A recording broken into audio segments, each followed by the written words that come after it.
Ute legend. It's been a long time since I've been able to catch up with the great Nick Jacobson on the drive here in Salt Lake. Nick, what's up, buddy? How are you, man? Hey, I'm doing good, but I got to say, I mean, leaving me out of time with Britton Johnson, real big mistake here. I got to get in touch with Britton. Bro, next, if you want on when Britton is in studio, we have an open phone line for you, pal, just so you know, whatever you want.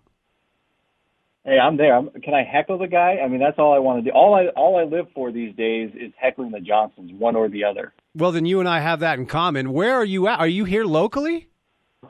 No, I'm in San Diego. Oh, well, man, it's good to be you then. Because I was going to say, if you are actually here, I have Britton in studio every week. You are more than what. Do you ever come into town, Nick? I do come once in a while. I'm going to have to take you up on that. Next time I come into town, usually I try to come in for a game or two during the season, catch a Jazz game, catch a Ute game, and, harass the Johnsons. Yes, and the last part is what you should be doing on the regular. So next time you're in town, we will make sure we get you in the studio. Does that sound good? That sounds like a plan. Do you have what's the most embarrassing Britton Johnson story you have for us? You have a good one for us?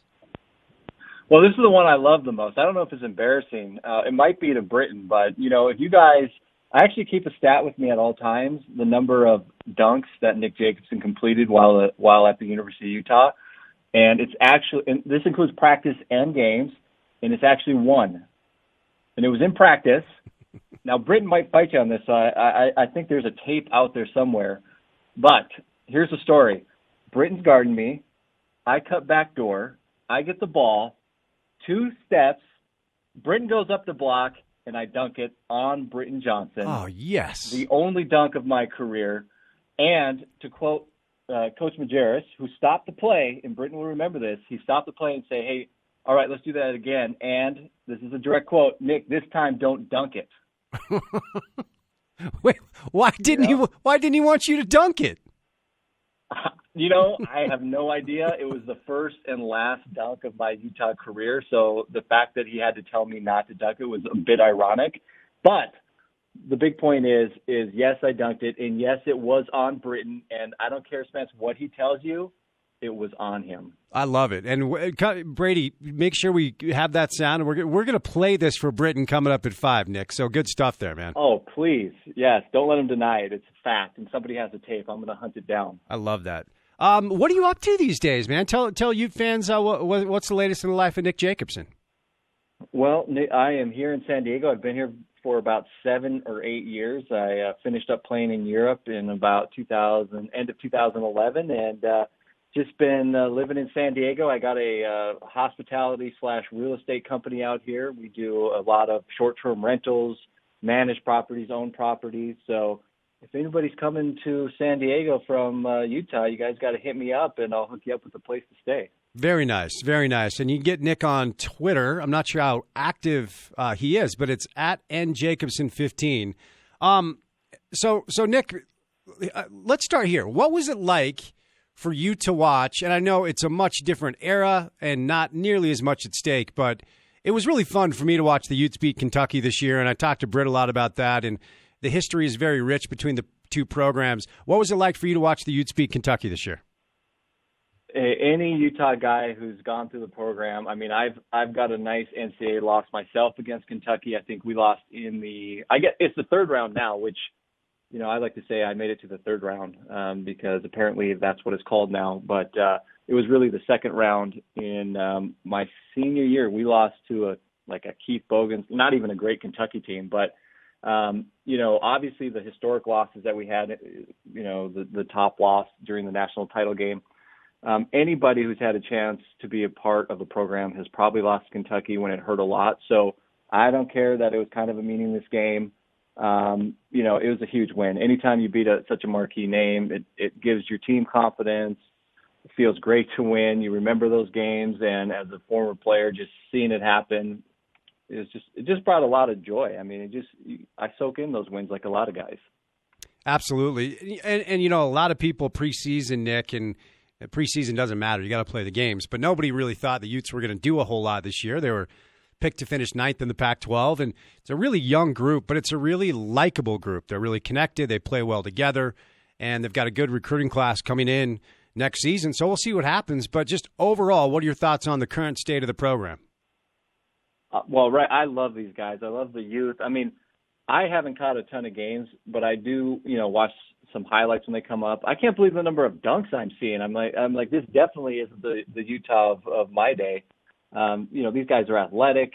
They play with some speed, and they're young. I mean, their entire, I think, starting group is freshmen and sophomores.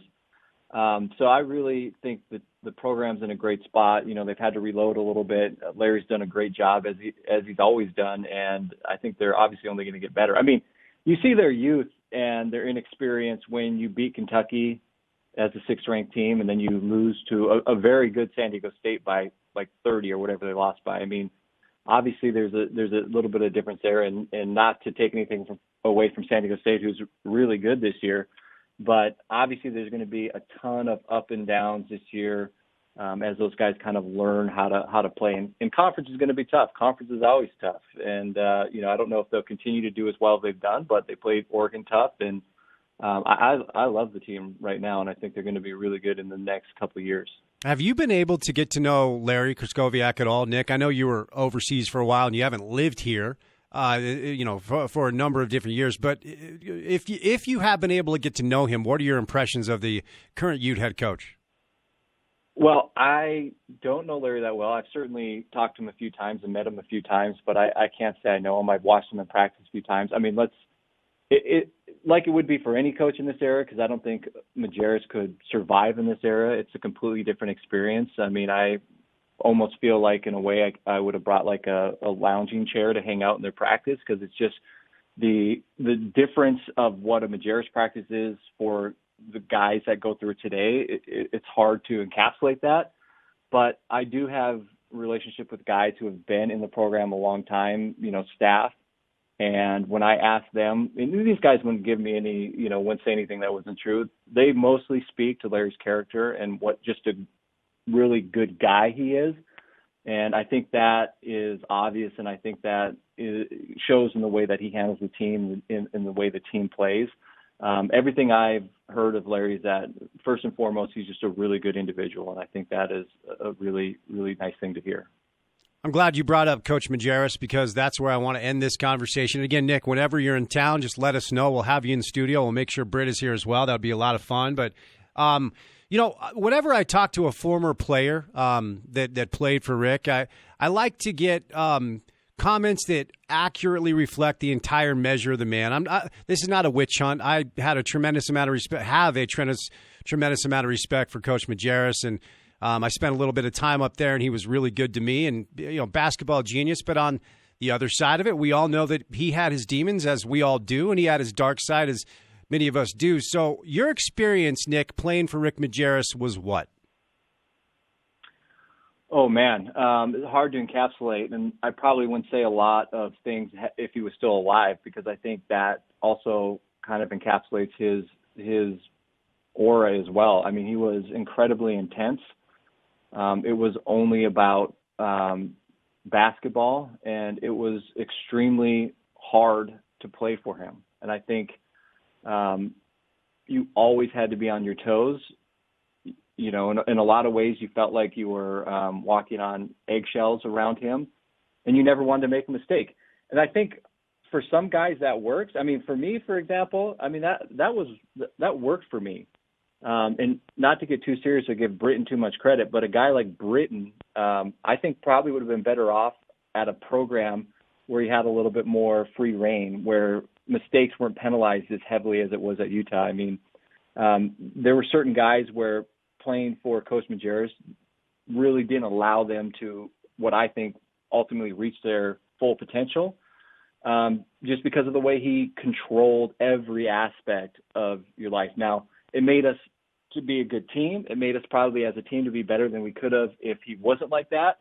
But the stress and the just the mental aspect of playing for Coach was by far the toughest part of being in the program.